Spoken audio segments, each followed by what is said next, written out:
네, 이번 소식은 김민재 선수의 바이에른 뮌헨 이적 유력 관련된 얘기입니다. 지금 뭐 현재에서는요 거의 뭐 유력을 넘어서 이제 도장 찍는 것만 남았다, 서명하는 것만 남았다, 이런 얘기들이 나오고 있습니다.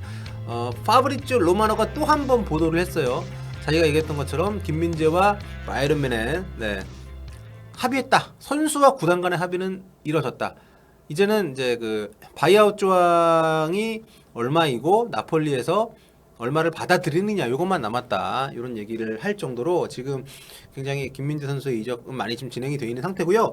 독일 빌트지에서 간밤에 굉장히 보도가 많이 나왔는데, 일단 바이에른하고 김민재 아직 합의까지는 아니지만 진척이 많이 됐다, 여기는 약간 이렇게 했고, 그러니까 뭐 그 구두 합의까지는 아니지만 거의 뭐 뜻은 같이 하고 있다, 오는 걸로 얘기가 된 상태에서 뭐 조건을 나누고 있다, 이런 정도 얘기고, 그리고 이적료는 한 5천만 유로 수준이 될 거다. 맨유하고 구두 합의가 된 것은 좀 거짓이다, 뭐 이런 얘기들이 있고요. 그리고 재밌는 게 뭐냐면 투엘 감독이잖아요, 바이에른 뮌헨은. 지금 투엘 감독이 군대 가 있는 김민재 선수하고 페이스타임으로 얘기를 좀 나누고 있다고 해요. 근데 이게 그럼 뭐 영어로 하나? 김민재 선수가 영어도 할 줄 알겠죠? 네. 근데 군대에서 여러분, 저는 그 휴대폰도 삐삐도 없던 시절에 군대를 갔다 온 사람이라, 군대에서 그 페이스 영상 통화 됩니까? 훈련소에서? 김민재니까 따로 예외를 해주나, 아니면은 일반적으로도 다 되는 겁니까? 뭐 아무튼 투엘 감독이랑 페이스타임으로, 전에 무리뉴 감독도 페이스타임으로 얘기했다는 얘기를 본인이, 토트넘 감독 일시절에 했었다는 얘기를 최근에 썰을 푼 적이 있었죠. 네. 특정 어떤 그 사정이 있으면 허용을 해준다고는 하는군요. 네, 그렇군요. 훈련소는 안 된다고요? 그러면 뭐 입소하기 전에 했나? 아무튼 뭐 현지 빌트에서는 그런 보도가 나왔습니다. 투엘 감독이 페이스타임을 통해서 킴, be my player, 뭐 이런 얘기를 하지 않았을까. 지금 이제 바이아웃 조항에 해당되는 금액을 바이에른 뮌헨이 지를 준비를 하고 있다고 하는데, 일단 그 바이아웃 조항 발동 시기가 7월 1일부터라고 합니다. 그렇기 때문에 일단 6월 중에 오피셜이 뜨는 일은 없을 거라는 게 현재 이제 예측이고요. 지금 연봉이 이제 700만에서 750만 유로 수준? 예, 한 100억 원 정도 된다고 합니다. 근데 이게 주급으로 따지면 12만, 13만, 14만 뭐 요 정도인 것 같은데, 그러니까 주급 한 2억 원 안팎 정도? 근데 이게 현재 나폴리에서 받고 있는 연봉이 250만 유로로 한 36억 원 정도니까 주급이 1억이 훨씬 안 되죠. 그렇기 때문에 만약에 지금 이 보도가 주급 2억 원 수준이라는 게 사실이라면 바이에른 뮌헨 내에서도 높은 수준은 아닌데, 왜냐하면 사디오 마네가 1위인데 42만 유로예요. 예. 그리고 노이어가 2위인데 40만 유로. 야, 근데 사디오 마네 진짜 많이 준다. 그리고 수비 파트너가 될 가능성이 높은 네덜란드 대표 더리우트 선수가 30만 유로고, 그 우파메카노 선수가 20만 유로입니다. 그렇기 때문에 제가 볼 때는 저 보도 내용은 세후인 것 같아요. 예. 지금 김민재를 데리고 가는데 이탈리아를 좀 먹고 가는 저 돈은 아니고, 그래서 세후가 저 정도니까 세 전으로 치면은 20만 유로는 당연히 넘을 것 같고요. 제가 볼 땐 더리우트랑 그래도 비슷한 수준으로 주지 않을까? 더리우트보다 못 받을 이유가 없지 않나? 저는 개인적으로 생각하는데, 아무튼 연봉도 굉장히 많이 좀 보장이 될 것 같고, 현지 보도에 따르면 연봉이 뭐 1,000만 유로라고 한 것도 있으니까, 당초 아무튼 거론됐던 맨유보다는 많이 주지 않을까요, 바이에른 뮌헨이? 아무튼 지금 바이에른 뮌헨은 참 여러모로 대단합니다. 제가 지난번 영상 때도 말씀드렸습니다만, 바이에른 뮌헨은 일단 찍으면 무조건 데려와, 거의. 예.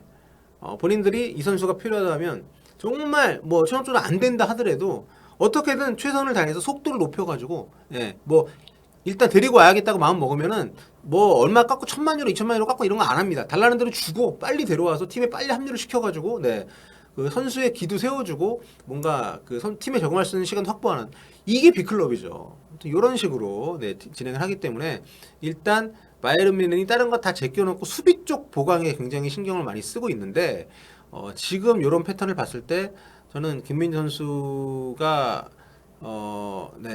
그 갑자기 엄청난 조건에 오퍼를 새로 받지 않는 이상, 그러니까 일단 맨유가 여기서 연봉을 뭐 2배 뻥튀기 해가지고 다시 오퍼를 준다거나 이러지 않는 이상 요 딜이 엎어지는 것은 쉽지 않아 보인다, 이런 생각이 들고요.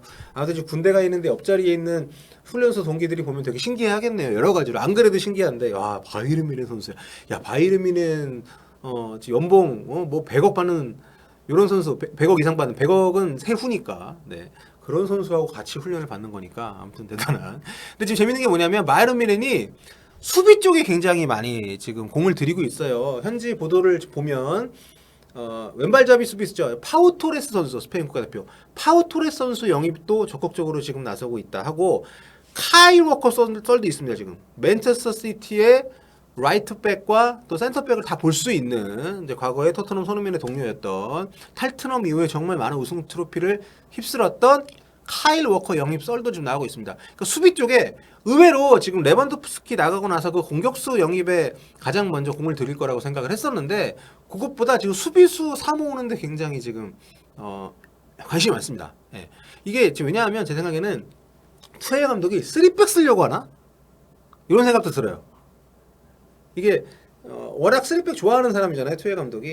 근데 지금 우파메카노도 있고 더리우트도 있고 뭐 이런 상황에서 지금 센터백으로 2명을 쓴다고 하면 여기서 저런 급의 선수들 이름이 계속 나온다는 것은 기존에 있는 선수를 더 내보내지 않는 이상 쉽지 않거든요. 근데 뭐 전술적으로 굉장히 다양한 팔색조이긴 합니다만, 어쨌든 3백을 그래도 꽤 쓸 가능성을 염두에 두고 있는 것이 아닌가.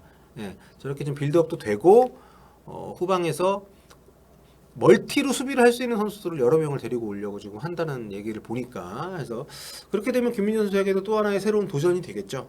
예. 근데 아무튼 좀 여러 선수 이름이 나오면서 약간 좀 우려가 되는 것도 사실인데, 그래도 뭐 바이에른 뮌헨이니까 가면 일단 우승 트로피 하나는 따고 가는 거 아니겠습니까? 예. 아까 PSG로 가는 이강인 선수도 그렇고 김민재 선수도 그렇고 그 두 이적이 잘 진행이 된다면, 이적 영입 그 계약서에 사인을 하는 순간 이적료는 그 우승 트로피는 거의 예약이죠, 예약. 나중에 메달 찾고 트로피 들어올리는 것만 남은 거지, 어떤 트로피인 거냐가 문제인 거지, 뭐 챔스가 됐던 리그가 됐던 컵 대회가 됐던 우승 트로피 하나는 거의 무조건 들어올린다고 봐야 되는 거 아닙니까? 예. 그렇기 때문에 가는 것 자체에 대해서 정말 기대가 되고 좀 환영이고, 저는 바이에른 뮌헨 가는 거 당연히 뭐 맨체스터 유나이티드도 좋은 훌륭한 팀이고 프리미어리그가 우리에게도 더 큰 재미를 주는 게 사실이지만, 바이에른 뮌헨의 오퍼를 거부한다는 것은 저는 쉽지 않을 거라 보고요. 정말 맨유가 미쳐서 우리 놓칠 수 없다, 테나가 감독이 우리 민재 놓칠 수 없다, 더 질러라, 맨유 최고 연봉을 줘라, 이런 식으로 해서 브루노 페르난데스보다 더 주고 레시푸드보다 더 주고 데야보다 더 주고 뭐 이렇게 해서 데리고 오지 않는 이상. 근데 뭐 메가야가 안 나간다면서 지금 거기도 주급 체계가 꽤 높기 때문에 이런 급의 선수를 추가로 데리고 온다는 것은 쉽지가 않기 때문에. 근데 아무튼 지금 이런 분위기는 김민재 선수에게는 여러 가지로 굉장히 좋은 분위기다.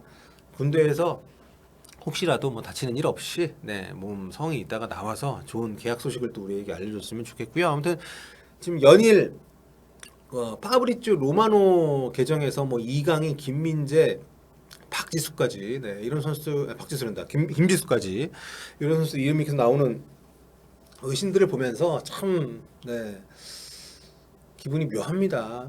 우리 선수들이 그만큼 많이 대단한 선수들이 많이 나오고 있다는 거는, 이게 그 선수도 개개인의 역량이기도 하지만 한국 축구가 그 사이에 정말 많이 발전을 했다. 그리고 박지성, 그 이전에 뭐 차범근, 또 최근에 손흥민, 이런 탑급 선수들이 소속팀에서 보여준 어떤 그 플레이, 그리고 어떤 팀에 어우러지는 모습들, 이런 것들이 후배들에게 정말 긍정적인 영향을 주고 있는 것이 아닌가라는 생각을 다시 한번 하게 되고요. 아무튼 좀 대한민국은 대단한 것 같습니다. 특히 축구적인 부분에서 우리나라가 등록 선수나 여러 여건이 결코 좋지가 않은 나라거든요. 그런데도 이렇게 정말 모든 필드 플레이어 포지션에서 다양한 리그에서 다양한 스타일의 이런 탑급 선수들이 계속 배출이 되고 있는 거는 정말 대단한 것 같아요. 인구가 10억이 넘는데 저렇게 축구 못하는 중국도 있고, 일본 같은 경우도 정말 잔잔바리로 많이 나가는 있지만 이런 빅리그, 빅클럽에서 뛰는 선수들은 잘 안 나오잖아요. 근데 우리는 정말 신기하지 않습니까? 게다가 지금 우리 대표팀은 이런 선수들이 전성기급 나이에 지금 한데 모여 있습니다. 그렇기 때문에 이번 아시안컵은 우승 무조건 해야 되고요.